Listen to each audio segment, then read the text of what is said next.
Thank you very much.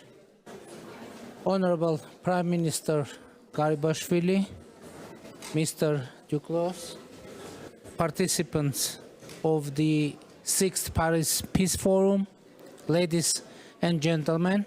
First of all, I would like to express my gratitude to President Macron for the wonderful organization of the forum, warm hospitality and invitation.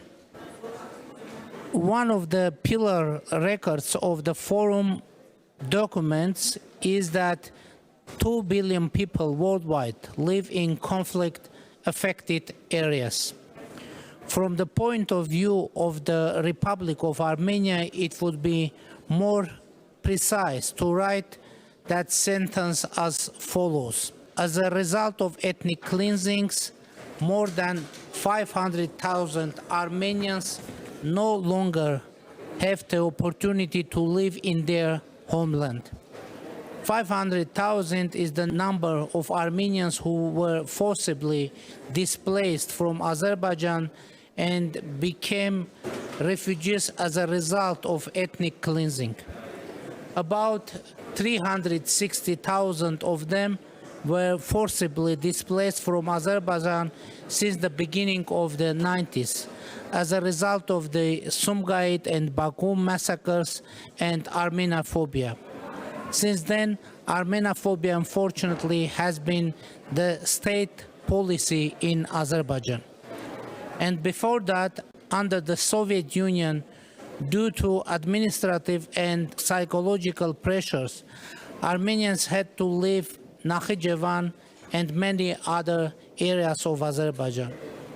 Around 26,000 Armenians flee Nagorno-Karabakh during the 44-day war of 2020. And as a result of the large-scale attack and ethnic cleansing perpetrated by Azerbaijan against Nagorno-Karabakh on September 19 of this year, around 105,000 Armenians were forced to leave Nagorno-Karabakh within a week. For a long time, we have alerted the international community that such a prospect becoming more and more realistic, especially after the illegal blockade of the Lachin corridor in December 2022.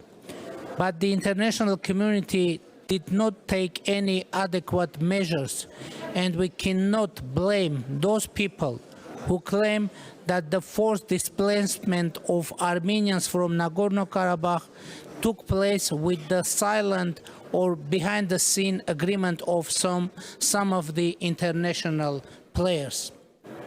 Nevertheless, dear participants, I have not come to this peace forum to talk about war.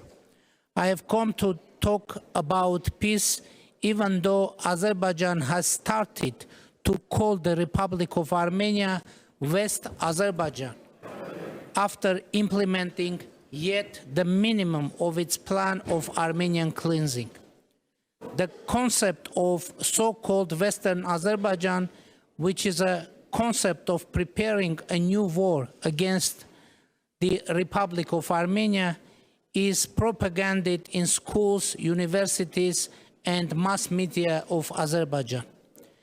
And all this, despite the fact that we seem to be close to signing a peace treaty with Azerbaijan, notwithstanding the fact that the above-mentioned issues raised significant questions regarding the sincerity of Azerbaijan.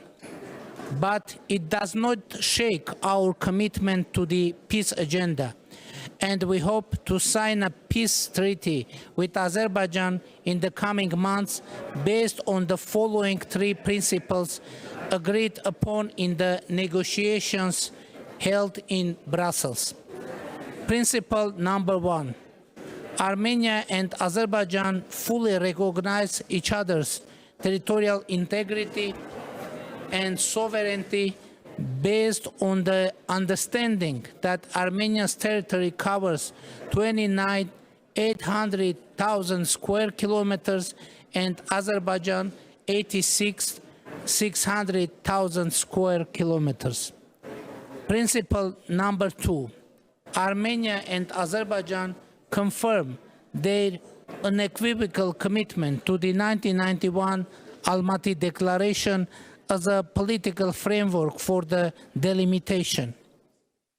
For your information, dear participants, Almaty Declaration was signed by the 12 republics of the Soviet Union on December 21, 1991. Under that declaration, the 12 republics of the former USSR, including Azerbaijan and Armenia, recognize each other's territorial integrity, sovereignty, the inviolability of existing, that is, administrative borders, and therefore the existing administrative borders between the republics of the Soviet Union become state borders. Principle number 3.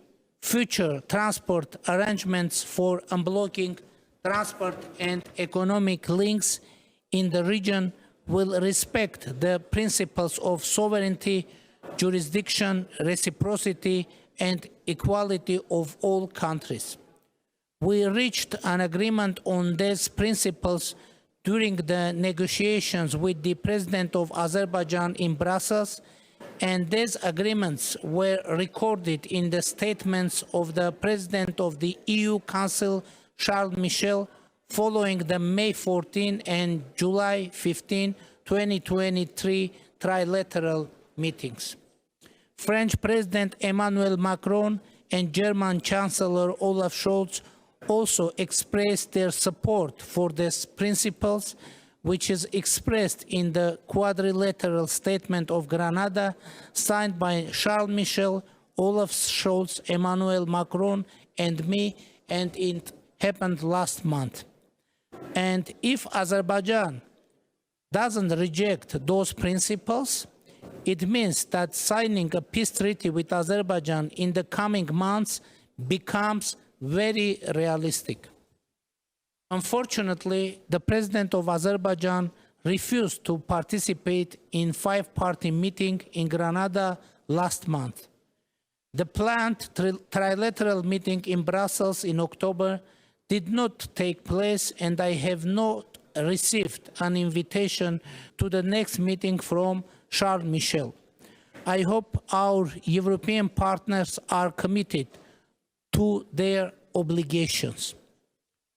Honorable participants of this forum, our region, the South Caucasus, needs peace, which is a situation where all the countries in the region live with open borders, are connected by active economic, political, cultural ties, and have accumulated experience and tradition of solving all issues through tools of diplomacy and dialogue. To provide such a situation will be very difficult without reopening the transport communications and taking this into account. The government of the Republic of Armenia has presented the Crossroads of Peace project.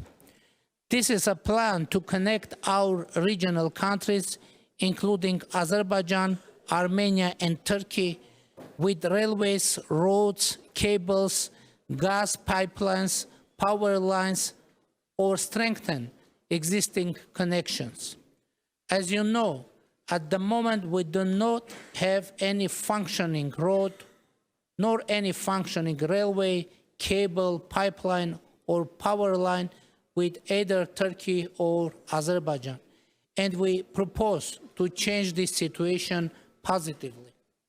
The Crossroads of Peace project would also bring benefits to Georgia and Iran, including bilateral as well as in terms of strengthening ties with Azerbaijan, Turkey, and Armenia.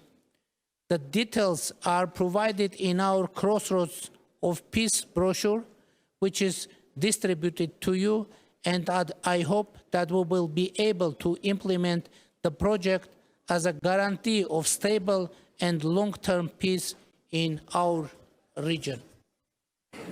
The implementation of this project will be beneficial not only for our region, but for international trade, connectivity, and stability. And I hope for support not only regional countries, but from the international community in general. Definitely, we are in front of very important, let's say, historic crossroads. So let's make it crossroads of peace. Thank you very much.